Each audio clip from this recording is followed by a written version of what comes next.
Olá a todos, sejam bem-vindos a esta nova aula de Literatura e Cultura Brasileira.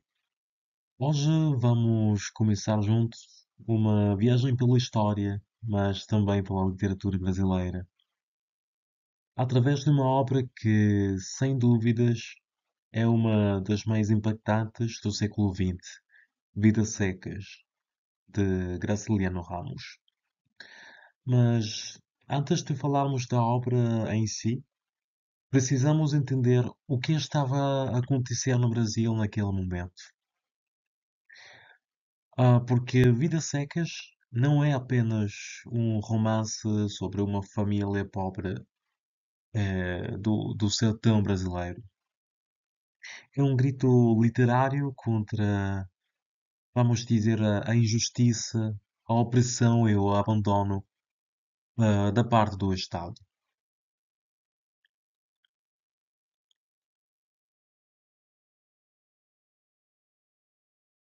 Vamos começar então um pouco com o contexto histórico da obra. No começo do século XX, mais especificamente em 1915, o Nordeste do Brasil enfrentava uma das piores secas da sua história.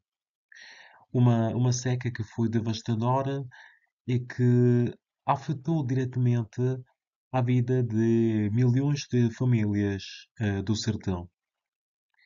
Estas pessoas não tinham água, não tinham comida e não tinham tampouco perspectiva. Estas pessoas foram obrigadas a deixar suas terras e também, evidentemente, as suas raízes e foram em busca de sobrevivência. Foi uma etapa de fome, de deslocamento forçado, mas também, como podemos imaginar, de miséria generalizada no país. Estes chamados retirantes, estas pessoas, migravam para o sul. Muitas vezes, estas pessoas, iludidas por promessas de trabalho e de uma vida digna. Porém, estas pessoas encontravam uma vida de exploração, de preconceito e também de novas formas de exclusão.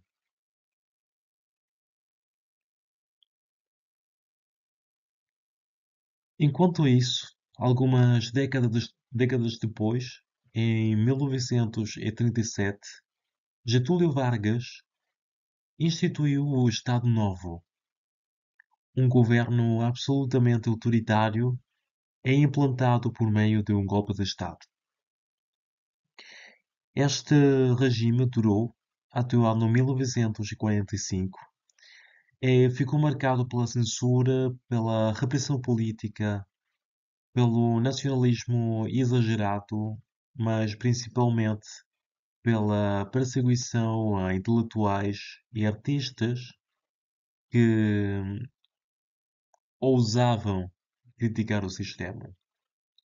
Entre eles, justamente, está o autor da obra que nós estamos a estudar, Graciliano Ramos.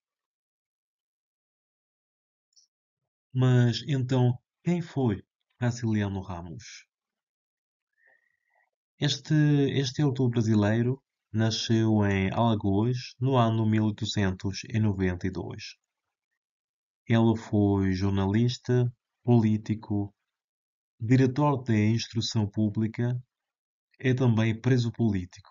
Mas, acima de tudo, ela foi um dos escritores mais importantes da literatura brasileira, comprometido com a realidade deste país. Ele não escrevia para entreter, evidentemente, ele escrevia para denunciar. Suas obras fazem parte de um movimento que chamamos de realismo social ou neorrealismo. Os seus textos, como este texto que nós estamos a ler, são normalmente duros, diretos e que retratam a vida do povo nordestino sem nenhum tipo de embelezamento ou de ilusão.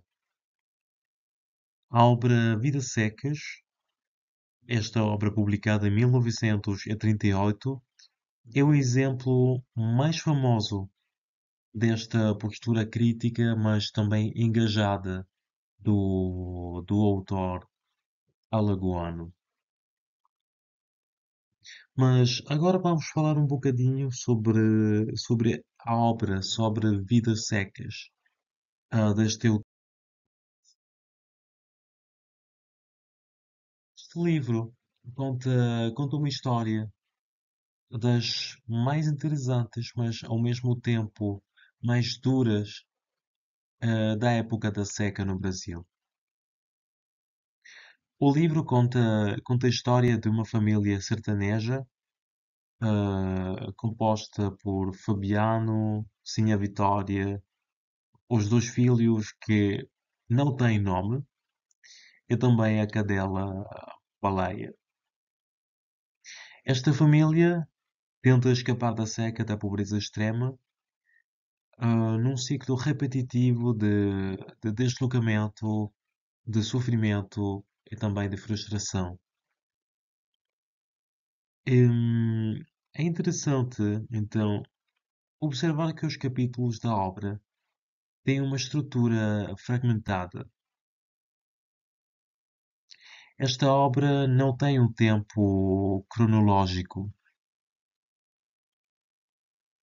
Esta obra pode ser lida muito bem separadamente, quase como se fossem contos separados, histórias divididas.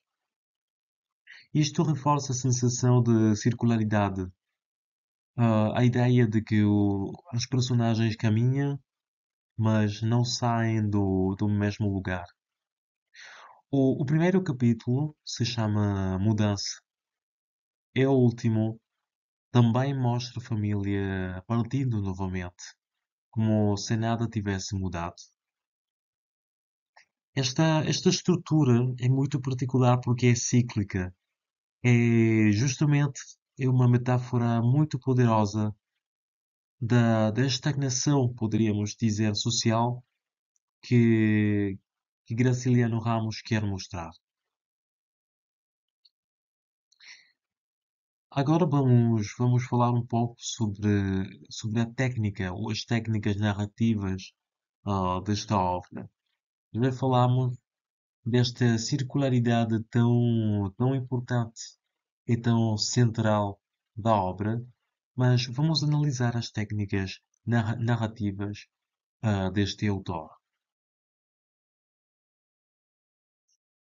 A linguagem do autor, de Graciliano Ramos, é sempre muito simples, mas extremamente refinada em termos de técnica literária. Este autor sempre utiliza, por exemplo, um discurso indireto, que é uma técnica que permite que o narrador se infiltre nos pensamentos das personagens, mas sem, porém, mudar o foco narrativo. Isto nos aproxima da consciência delas e nos faz sentir a dor e a ignorância. Também nos faz sentir a dor da opressão e também a dor da desesperança, destes diferentes personagens. Um exemplo claro é o pensamento de Sinha Vitória, que sonha com uma cama de couro, símbolo de dignidade e de conforto, que ela nunca teve, mas tampouco que nunca vai ter.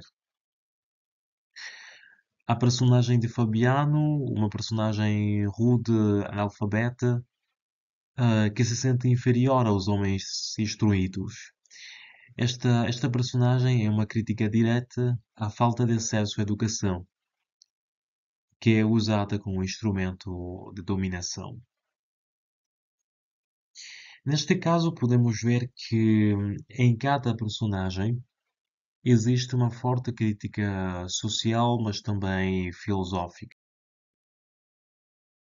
Vida Cegas, então, não é somente um romance regionalista. É também uma crítica filosófica à desumanização do indivíduo. As personagens são constantemente comparadas a animais. Fabiano se vê como um bicho, como um animal. E a própria cadela baleia, que em teoria deveria ocupar um papel secundário, é a personagem mais sensível, mas também mais empática, mais humana da narrativa. Isto inverte os valores tradicionais e nos faz refletir. Por exemplo, quem é realmente humano nesta sociedade tão brutal, não é? Então também há referências que dialogam com ideias do darwinismo social, isto é, a sobrevivência dos mais fortes, e também do panoptismo, como também foi estudado por Michel Foucault. Isto é, a presença constante da vigilância e da punição nas relações sociais que eram simbolizadas pela figura do soldado amarelo. A seca não foi somente um momento histórico, mas a seca foi também um símbolo. A seca nesta obra é ao mesmo tempo real e simbólica, porque retrata um fenómeno climático, sim, evidentemente, mas que representa a aridez nas relações humanas. Ela representa, sim, um fenómeno climático que atinge milhões de pessoas, mas também que fala sobre a falta de esperança, a, a esterilidade da vida e de um regime opressor que não dá nenhuma esperança.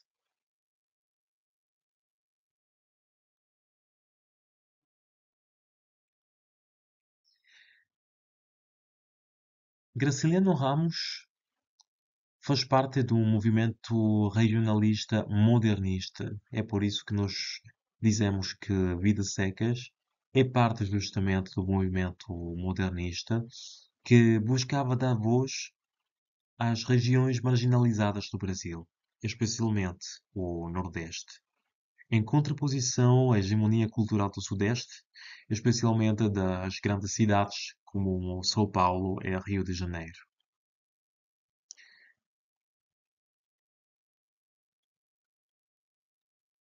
Este, este autor, ou autores como ele, ou como José Lins do Rego, Rachel de Queiroz, ou também Jorge Amado, foram absolutamente fundamentais para a construção de uma literatura verdadeiramente brasileira, que também refletisse sobre a diversidade e a complexidade do Brasil.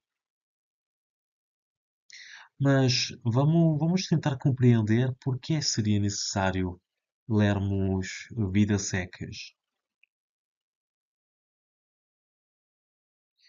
Vidas Secas, ou a leitura atualmente da obra de Vidas Secas, é um ato de resistência. É lembrar que o Brasil ainda carrega heranças de desigualdade e também de exclusão, autoritarismo, é que abandona muitas vezes as populações mais vulneráveis. Ler Vidas Secas hoje é compreender que a literatura não é simplesmente para entreter, mas também para provocar, para denunciar e também para transformar, ou tentar, pelo menos, transformar a realidade. Neste livro, Graciliano Ramos nos oferece, com uma escrita muito interessante, muito penetrante, um retrato que é atemporal da luta pela dignidade humana. E justamente é a nossa tarefa compreender estas mensagens é, evidentemente, escutar estas vozes que historicamente foram caladas pelo Estado ou pelos grupos sociais mais, mais potentes do Brasil.